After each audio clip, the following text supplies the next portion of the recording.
Welcome everybody to session 2 of this afternoon's Word on the Street. Normally I call it the teen tent, but people might be in tents, who knows? But I am not in a tent. Bethany is not in a tent. Welcome to the Word on the Street teen zone for the afternoon. It looks like some of you joined us for our earlier session with Tom Ryan. We have 2 more happening after this session with Bethany, one at 3:15, one at 4:15, and there's more cool stuff if you like grown-up authors happening tomorrow. So join us for that. You can find all the information on thewordonthestreet.ca or at lectlib.ca or on all of our various social media channels if you need more information. Like I said, we are joined for this session by Bethany C. Morrow, which is very exciting because we're going to talk sirens and very cool sort of YA magical realism and various things like that. So I'm just kind of prattling a little bit while we get a few more people in the room, hopefully. And it looks like we've picked up a couple.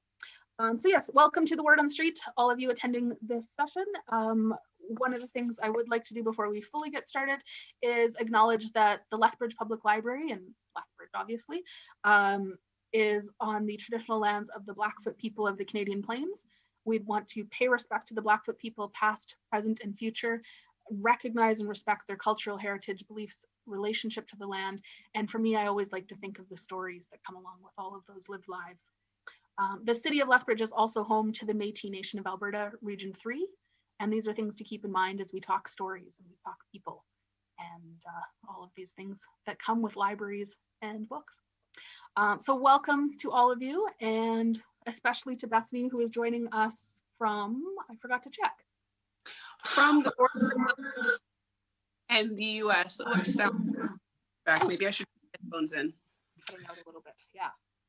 Yeah. Of course, it would be good when it was just you and me having a little informal chat. Now that we have, an audience, the technology knows. Okay. Well, I don't want any having to hear me double talk. Yes. So I am on the border of a tri-border of Quebec, Vermont, and New York, having come down from Montreal a couple of years ago. So shall I introduce myself and sure, yeah, the rest of my bio there? Awesome. Yes, you can do a better job of that, I'm sure, than I ever could. So I will let you talk. Whenever I say Montreal, then people are like, oh, yay, you're from Montreal, but I'm not. I'm from California. So I've lived in the Montreal area for about 10 years. And my first novel, Mem, was actually set in Montreal. We came out in 2018. I used to say I am a speculative literary author for both the adult and young adult markets. But now in the next 2 years, I will have some more contemporary things coming out, and not really contemporary, one of them is historical, but simply without speculative aspect. So as I said, my first novel was a speculative literary novel called Mem, set in Montreal in the 1920s. My second work was actually an anthology that I edited and also contributed to called Take the Mic, came out last year from Scholastic. It was recently awarded the 2020 ILA Social Justice and Literature Award, which we are very, very proud of. And A Song Below Water is my first standalone YA, which came out in June from Tor Teen. Excellent. And it has a fantastic cover, I must say. It does. I have a lot of them behind me. The colors are just awesome. Gorgeous. Very bright yellow, nice bright blue. Let me grab 3. We've got some for a giveaway later, so I can. Oh, wonderful! Nice close kind of look up, or close up look. There we go, of the cover there. And like you said, this is your first YA standalone that's come out. Where am I going with this? Sorry. And you're working with Tor Teen. Was it a different experience releasing a book, a standalone like this, for teens, or I guess pointed at teens as opposed to your adult novel? Oh, absolutely. I tell people that releasing, at least for me, and particularly because Mem wasn't just adult, it was also a literary press, which is exactly what I wanted and was right for that story. But it's like going to a football game, and releasing a YA is like being at the Super Bowl. So little bit different in terms of the publicity and how the publicity works, how long it goes. Just sort of the rabid enthusiasm. It was wonderful with Men because it was critically sort of a darling, but this book is just everywhere. It's because it's YA, and if it has buzz in the YA market, it's a hugely overpowering thing. So It's very, very different. Yes. Yeah, very, very different. Awesome. Can you tell us a bit more about this book? What should we know about it? Yes. So A Song Below Water is again, I will say contemporary fantasy. A lot of people have just said magic realism. It's set in an alternate Portland, Oregon, only alternate in that there are magical creatures woven throughout that exist alongside regular humans. And it's a world in which sirens are exclusively Black women. And because of that, we see their power being suppressed and feared and hated. And so if you are a Black girl who is born a siren, you know that you have to hide that. And so there's something called the network, which is within the Black community, where people know who the local sirens are and they shield them. Basically, they give them spaces where they can use their siren voice without detection, and they also protect them from being found out. One of our protagonists, Tavia, if we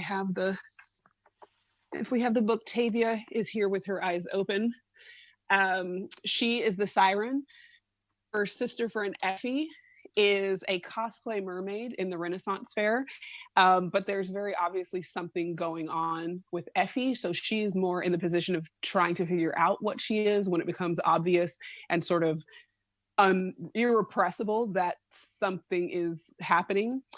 But the two of them, it's basically a story of Black sisterhood. It's about the saving quality of Black sisterhood specifically, and what it means as a Black woman to have other Black women in your life, and just the necessity of it, particularly being set in a Pacific Northwest sort of liberal oasis that historically doesn't match up with that. The persona of Portland doesn't really match the lived experience of being in Portland, or what the state of Oregon historically has been like if you are a Black person. So the necessity of that sisterhood and how it allows them to traverse all of the things that they have to traverse as young Black girls in the United States or North America, period. So did the history of Portland play into why you chose that specifically as the setting for the book? Oh, 100%. It's not accidentally set in Portland. My sister is raising her children in Portland, so she's been there for about 15 years. I've spent a lot of time there. One of the things about Portland, like I said, is that it has a very strong public identity, very much like Canada. In that the identity doesn't have to be true. It's just the rest of the world just accepts it, and we just lay it on really, really thick. And no one asks the people of color in those places, is that your actual experience? So for me, a big part of going to Portland every time I go is having someone inform me how good it is to be in Portland for me. And they don't ask, they tell me. So there was also something that happened which was very difficult for me to talk about, because when I wrote the book, the sort of tragic ending hadn't played out publicly, but we were all aware of a picture of a Black boy named Devonte Hart, who was hugging a police officer. He was holding a sign that said free hugs, I think, something to that effect. And of course, Portland claimed the picture very quickly and was like, yes, this happened in Portland. We're so happy that we are the kind of place where things like this happen. And when Black people saw that picture, we had a very different reaction to it. The boy is sobbing. He looks terrified. And the question became, why is he hugging this police officer? at a protest in the first place, and come to find out he was adopted by a white couple who were known for doing this, for taking their Black adopted children sort of for these sorts of displays. And so when I was first writing the book, I had that picture referenced. And by the time we got to copy edits, because of course it became part of the Portland identity, talking about this picture. And by the time we went to copy edits, unfortunately, Devontae and all of his siblings had been driven off of a cliff by these same adoptive parents, and are presumed dead, of course. And it was not shocking to the Black people who had seen the picture and could tell immediately all the things that were wrong with that setup. And my publisher asked if I wanted to take him out of the book, take that. And I was like, no, it's literally a sick, sad, depressing example of exactly what I'm saying about places that have these false identities, that have these mythologies, which is what this book is about. It's about the mythology of mythology. Who gets to have these mythologies no matter how out of sync they are with reality, no matter how many of us can tell you that's not what it's like, that's not what you're like, that's not what this state was founded for. Oregon was founded as a whites only state. So I was like, unfortunately, I would never want to erase him from something that I'd already involved him in. But yeah, that was difficult, having to add in that he was presumed deceased.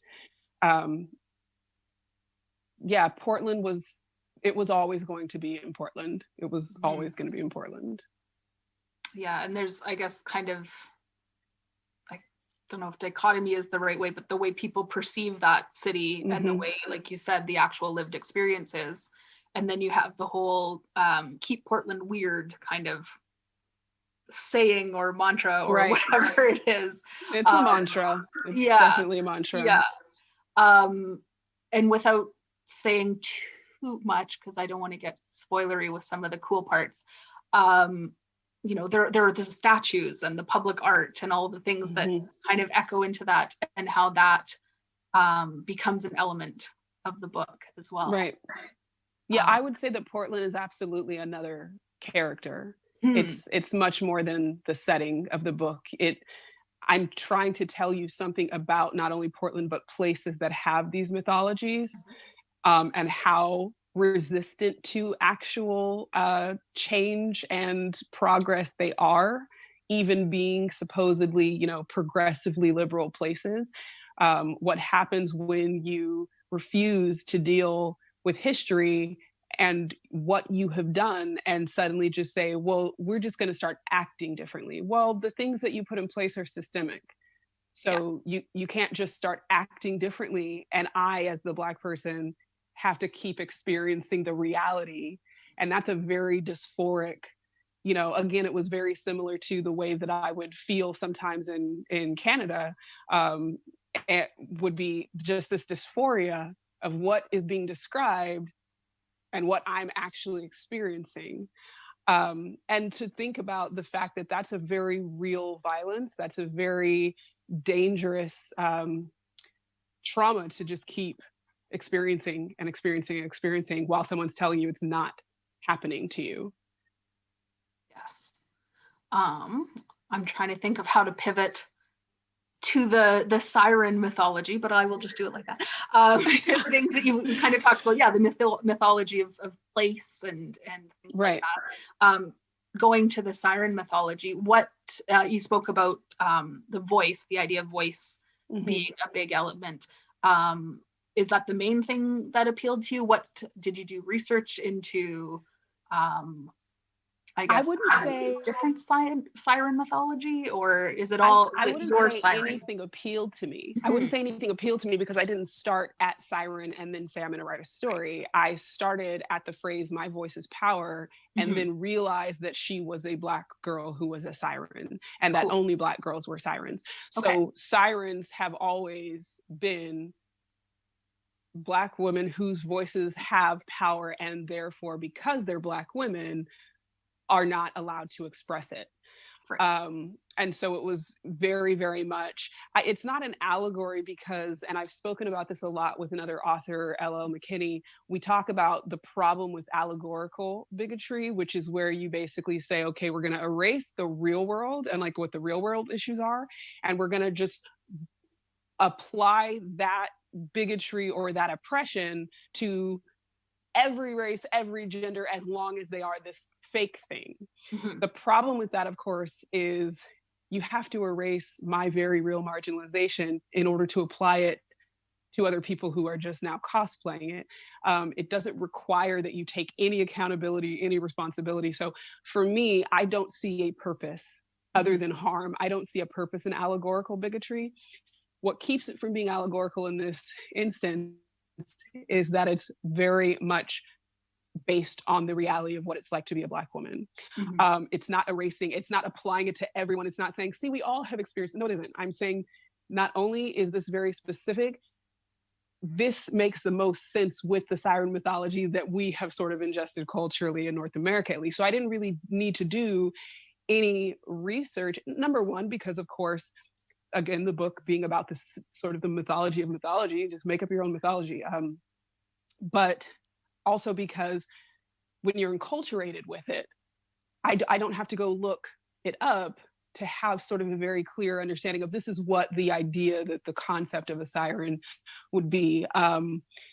So I made it specific to where those things overlapped, where the identity of a Black woman, the experience of a Black woman already overlapped with what we think of when we think of the distrust applied to sirens, and who usually the story is framed around, which is usually the sailor or, you know, the person who has a vested interest in making you believe she's a villain. Yeah. And if you're always seeing the story from his perspective, of course she's evil. Of course she's dangerous. Of course there's something wrong with her. The problem isn't the siren. The problem is the framing of the story. The problem is who is always allowed to tell her story. And so I made it very, I saw where those things overlapped, and I made that sort of the entirety of the siren identity. And it's something that you therefore don't have to do a lot of mythos building for, because as you see it introduced in the book, you should see, this is what Black women are always talking about. This is what I watched when this Black woman was doxxed online, or this is what happened when, let's say, the whistleblower who just came out about the ICE detention centers. The first thing that a Black woman author named Jordan Ifoiko did was start a GoFundMe for personal security, because we don't have to wait and see what might happen. We know exactly what was going to follow. So because it happens in real life, the reader is part of the mythology building. You know what I'm talking about. You've seen this happen before. And so it sort of allows the reader's life and lived experience and understanding to become part of the story, and further understanding who these sirens are, what it's like for them, why it's happening. Mm-hmm. I really didn't do a lot of research except for the Iloko, because the Iloko are not Western. And I really wanted to decentralize fantasy from sort of a Euro framework. Number one, because many of those beings didn't originate in Europe in the first place. It's just the way it's been taught to us. Obviously, as North Americans, all of our sort of history and mythology comes directly from Europe. And then we sort of think of that as like the beginning of all of that stuff. And I wanted for my other major identity in the book to not be at all, could not be confused as being European. But I also wanted to, again, make it my own. So because as a Black American author, when I write something that people aren't familiar with, I do not become an educator versus an artist. You cannot depend on me or require me to educate you about something simply because you've never been exposed to it. I am going to use it as I desire to use it, particularly, again, as a Black American using something from the continent. Being part of the diaspora, I have a huge divorce with it. So if you ever played telephone as a kid, where like one person says, okay, this is the phrase. And then by the time you get to like the 10th person, they have something ridiculously unrelated. And it just sounds, so for me, that was sort of the process. I was sort of working backward from the origin of what a loco, and when you pluralize it in Central African folklore, it's actually Boloko, working from the origin, thinking, okay, but as diaspora, if I were playing a game of telephone, what might this mythos look like by the time it gets to me? So what you find out about a loco, which you'll find out more about them. Actually, there's a second book coming that's from Naima's perspective. Naima is a girl in the book who is a loco, and they are part of the most popular, group of magical creatures. So I started with here's what they are, and then I did the sort of diaspora telephone game, and that's sort of how you come up with, and it demonstrates also how malleable mythology is if we want it to be. So their original mythos, the true mythos, is very malevolent. It's very malicious. They are cannibalistic, diminutive, ancestral spirits. And yet in this world, because this is what the world has decided, this is what we've decided, they are beloved. Everybody adores them. Everybody wishes they could be a loco. And they have a much scarier origin story than sirens do, and yet they are treated extremely differently. So I'm saying the problem isn't what the origin story is. It's basically, who have we decided to humanize? Who have we decided your history is okay? We will overlook these things for you. So the people I did the most research on are the least accurate. In the book are just the least accurate. Yes. Yeah, I thought because they were completely new to me when I was reading it. So I took a pause and I did, the Google deep dive kind of idea. And I'm like, okay, so I love kind of sort of maybe where they came from. And then these are yours. Yeah. I want to believe that the reason you didn't do that is only because you're a librarian. I want to believe that other people will do that as well. I hope so. I am one of those people, like, because I read about equally now in print and just like on my phone. And I have caught myself like with a paper book, like tapping a word and trying to get it to define itself, and then going, this isn't your phone, this is like a book page. This is paperback. It's not going to work for you. So that's probably my librarian showing. But I think I did stuff like that as a younger reader as well. I know I did. Yeah. But again, then people say, oh, that's because you're a writer. It's because you're a word person. But I really feel like, so yeah. Right. But I want people to be able to do that. And I want them to realize what not doing that requires of non-white, non-cisgender, non-Western authors. If you won't do that, you're asking me to pause my storytelling, pause my narrative to specially center you and explain something to you that is readily researchable. That's a big ask. That's it is. Very. The reader is the one with the time and the need to do that, right? Rather than the writer, right? Yeah. I've noticed more with YA books recently, where they're books that involve other languages. It's much more rare now that there's a glossary, say at the end or something like that. And I'm wondering if it's maybe because of the availability of technology, right? So you can go, oh, I don't know what that word is in this language. I can look it up and find it myself as a reader. And also, that changing of perspective is for authors. You're not writing, for Susie. Well, I'm writing Black American girls for Black American. Stopped. Like, there's a lot of stuff about natural hair stuff, and they go to school. They live in a primarily white setting, so they go to school with a lot of white girls, of course. And so there are interactions where you see somebody asking something, but the point is, I, as the author, am telling you that my target audience are Black girls. If I stop and explain things that they would understand, I am telling them, even in a book about you, it's not about you. It's actually still for someone else. So there is a very good reason why we don't want to have these glossaries. We don't want to have italicized language. You know, when I used French in Mem, I certainly didn't italicize it. I would have to go back and double check to make sure they did it, but I'm pretty sure that at some point a copy editor or someone italicized the French, and I went back and was like, why would you do that? It's not an alien language. It's just not your language, right? Mm-hmm. So it's a way to make sure that we stop othering even the person who's writing the book, but also because inclusion is not about everything for someone, right? It's about something for everyone. I want my target audience to remain centered in the way that I tell these stories. It doesn't mean other people aren't invited to read it. In a lot of ways, the more authentic it is, the greater the invitation, because it's saying you couldn't possibly have previously had this sort of access. Mm-hmm. Even if you watch sort of diverse TV shows and such, many times you're sort of plucking the marginalized person out of their community and just adding them to the power dominant or the power majority scenario. And because of that, you're always seeing them code switching.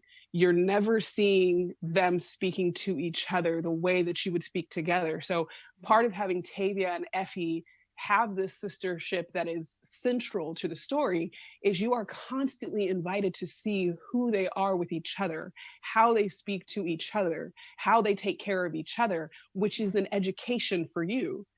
This is how you take care of Black girls who are going through a constant trauma. This is how you show up for them. This is how you show them care and stuff. So I think the more authentic we are, the greater invitation it is to community with other people. You wouldn't otherwise know these things. Mm-hmm. Yeah, the relationship between Effy and Tavia was just so lovely. I loved it. And then I think that going back to the cover again, I think in some ways it's too bad they're looking away from each other. Like artistically, it looks beautiful, but it's too bad they are kind of looking away from each other like that. This was the reason we did this, actually. It works. Is so that they could, so at first they were sort of just back to back, and I said to my editor, who then goes and talks to the artistic director, and I was like, they would never be standing that far apart. They need to be literally touching. They need to be literally back to back. But what they added that I was like, perfect, absolutely perfect, is that their hair is entangled. Their hair is actually intertwined, which we wouldn't have gotten if they weren't back to back. So I just absolutely loved how you could see, even when they are facing different things, which they very much are in the book, the proximity, just the intimacy, the constancy of knowing this person is right there. Yeah. I'm facing what I have to face. And I also love what they did because Tavia's eyes are open, which of course is because she already knows her identity. It's difficult and it's traumatizing, but she knows what it is. And Effy's eyes are closed, which was so meaningful to me because, of course, she is starting at a very different place in terms of just personal development. She is searching for answers and constantly sort of meeting secrecy or something that's keeping her from understanding what's going on specifically with her. So they made so many amazing artistic decisions that I just felt were so true to these two characters and to the relationship they have with each other. So I love it. It's my favorite. It's great. It's really cool.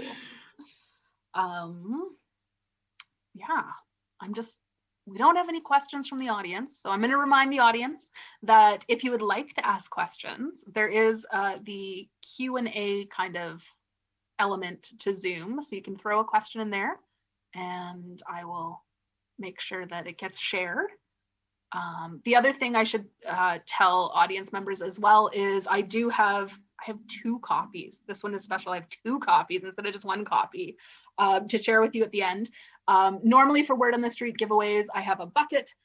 People put their names in and I draw from the bucket. But since we are all far-flung in Zoom land, I obviously can't do that. So at the end, I'll put out kind of a little call. I like to open it up to any actual teenagers in the audience, if there are any. You guys get first dibs, so I'll have you throw your names into the Q&A. for the giveaway. If after a few moments or a few minutes, no teenagers come forward, the grown-ups in the room can put their names forward after. All right, we've got a quest. Oh, we've got a couple questions popping up. Lovely. Peyton would like to know, how did you choose the names of your characters? Oh, I love this because Tavia, which is my Siren character, is actually named for Octavia Butler, who is an absolutely amazing revolutionary Black American speculative fiction author. If you have not heard of her, absolutely go and look her up. Her name is Octavia Butler. And Effy is actually named by my sister, Jennifer, who I had hoped was going to actually co-write the book with me. But unlike myself, my sister has 5 children. So it's a lot. Busy. And she's busy. She's a little busy. So it did not work. But I really kept certain things that we had thought about together, most of which had to do with Effy because it's sort of her character. I kept the name. I loved the name. So it's Effy and Tavia have those reasons. Naima, I completely made up, which I really like doing that sometimes, just making up a name because all of our names are made up.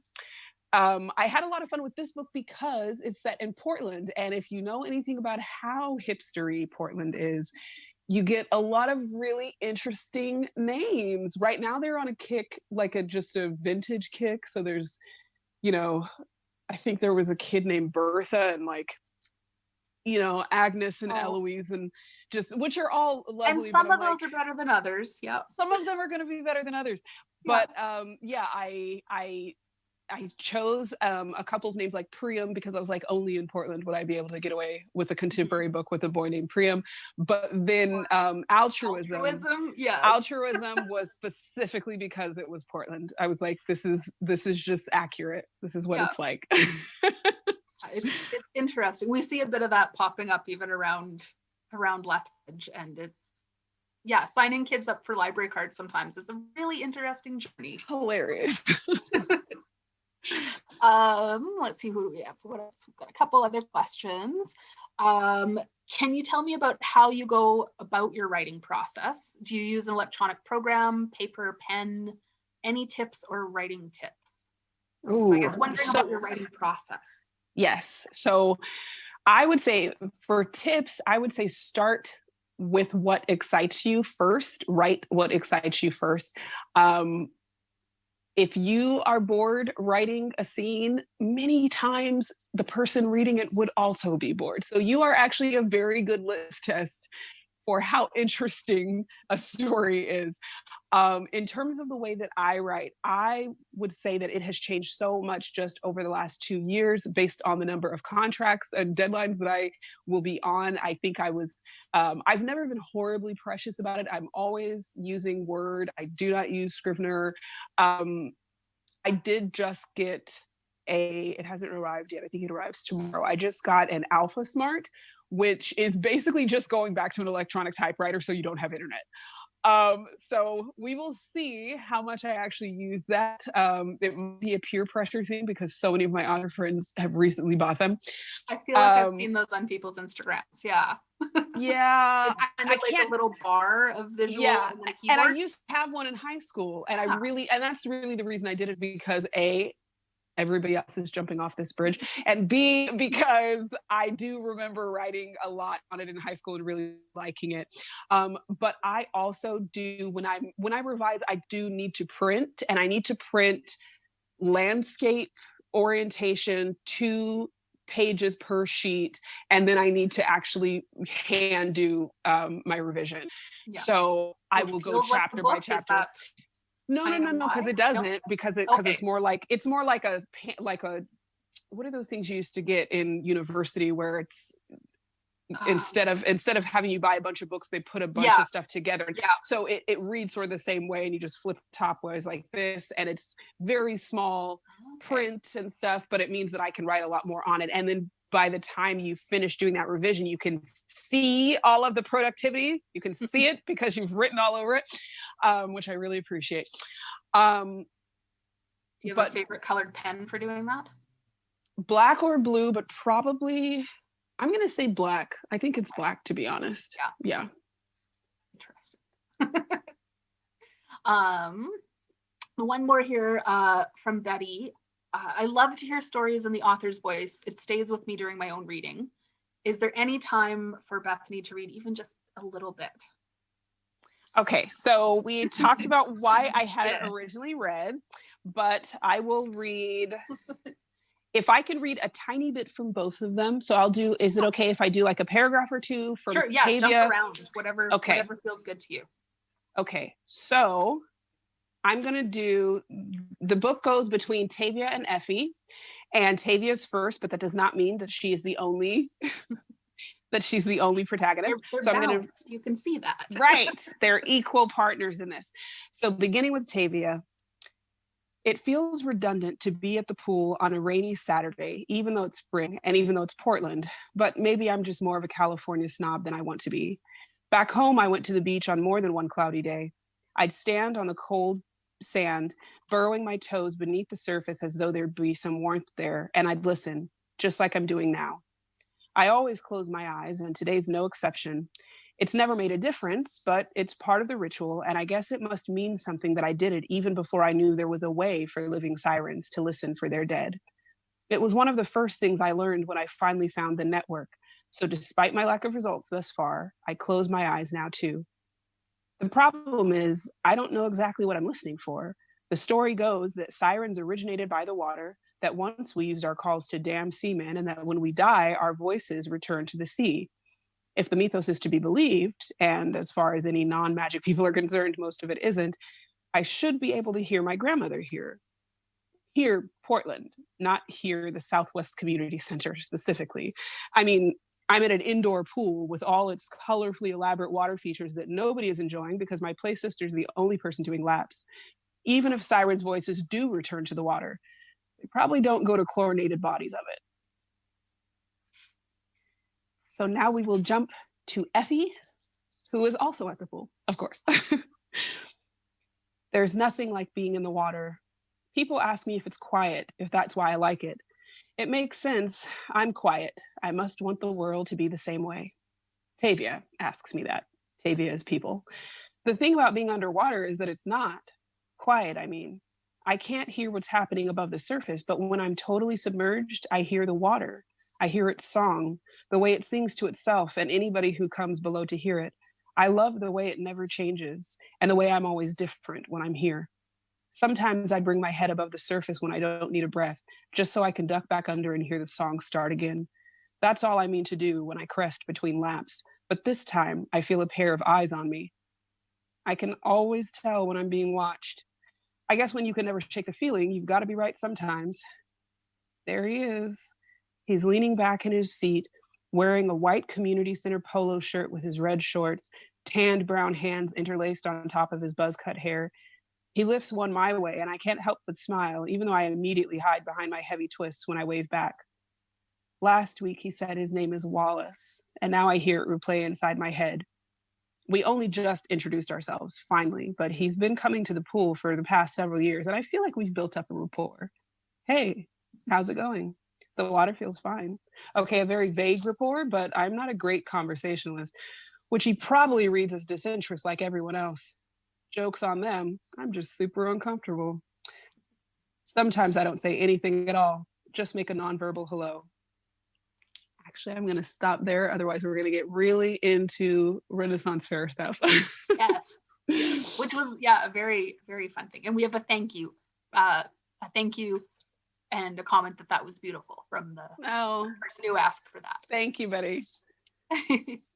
One more question, and I think this is going back to you mentioned the my brain. I can picture the cover and now my brain's gone blank. But your YA compilation or the anthology. How do you write a book in collaboration with others? What is that? What was that experience like?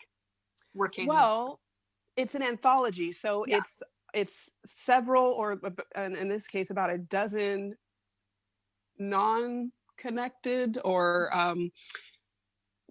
completely separate stories. So there are some short stories, there are some poems, and there is one comic. And it's basically, the theme is fictional stories of everyday resistance. So I, as the editor, solicited stories from marginalized authors under the umbrella of that theme, but the stories themselves are not connected to each other. The characters don't overlap or anything. So it was very much me as sort of like the center of the wheel, and each of the contributors sort of as a spoke. So I was receiving stories from them, giving back feedback, reading a new, completely separate story. And I didn't do anything to sort of unify them further, because I think that would have been unfair to people. So it felt just very much like creating an anthology. I know that co-writing, where we're actually all actively working on the same book, the same story, would be very, very different. This was more me working as editor for 11 people. Excellent. All right. Well, we've got about 4 or 5 minutes left. So I'm going to, like I said, throw open the Q&A specifically for if there are teenagers, as however you define yourself. If you define yourself as a teenager, if you are, of the younger end of the audience, throw your name into the Q&A. And like I said, I have 2 copies of this book. Throw your name in there. We have just one comment saying, "Thank you so much. Absolutely fabulous. So happy you put this on Zoom for us to follow along with." So, thank you there for you, Bethany. Thank you for coming. And if there are no teenagers, there's nobody like super keen jumping in there, I will open it up to the grown-ups at this point. So grown-up attendees, if you would like to enter for one of those 2 copies, could you please put your name in the Q&A? Thank you for joining us, Bethany, from Thank you for having far me. away instead of close by. You didn't get to stand out in a tent, and I was gonna say in the wind and the rain but it's actually nice this year, the one year that we're not actually right. But yeah, so thank you for joining us and sharing your story and your experiences with us. We've got a few names coming in here. Yay. I hope you guys enjoy it. Thank you guys so much also for giving away copies. Mm-hmm. I love when people can get the book. Yes, we like to get books into hands, obviously, as a library, but I like getting, books into people's hands that they can then keep, because, it means a lot to have books of your own, obviously. Yes. I do have more books than this. It's not just all yours. This isn't the extent of my books, of course. Excellent. All right, so I've got 3 people. One person is going to be very disappointed at this point, but for those of you who would like copies, the University of Lethbridge bookstore is our official bookseller again this year, and through their website you can get copies of books from all of our writers, not just the ones that they're mainly talking about at this year's Word on the Street, but also a lot of their backlist is usually available at the U of L bookstore. They're not just for textbooks. They have a lovely selection of, as I like to call them, real books. the fun ones, that you're not being assigned to read. Right. All right. So I've got 3. I guess I'll do I had 13 people last time. I did like a random number generator. It feels weird to do that for 3 people, but I can do that. All right. So between 1 and 3, the first person who gets one is going to be Laurel. Congratulations. Yay. And the second person is going to be Ariana. So if you 2 can tell me which branch of the library. Oh, wait, Elizabeth said she has another copy. We have 3 copies, 3 people. Y'all get a book. Everybody gets a book. It's very exciting. Books for everybody. And, books for everybody too, because it's a library. We have copies, both ebook, audiobook, and I believe we've picked, or ebook, print book. And I think I've picked up the digital audiobook for people who like to hear stories as well. The narrator did an amazing job. Is it a 2-person narration team then? Awesome. Not just somebody having to right, no, back and forth, because that would be tough. That would be weird. Yeah. Excellent. All right, so Laurel, Ariana, and I'm gonna say your name totally wrong, and I apologize. Laquina, if you guys can each tell me if you'd like to pick up your book at the main branch or the Crossings branch, let me know which one, and we will flag a book with your name, and you can pick it up next week at your selected branch. So thank you again, Bethany, for hanging out with us. Thank you to Shar. I forgot to give a shout out to Shar, who is doing our ASL interpretation throughout the session. Thank you very much. And thank you to all of our attendees for hanging out with us. Up next, starting in about 15 minutes, we will be talking about The Candle and the Flame with Nafisa Azad.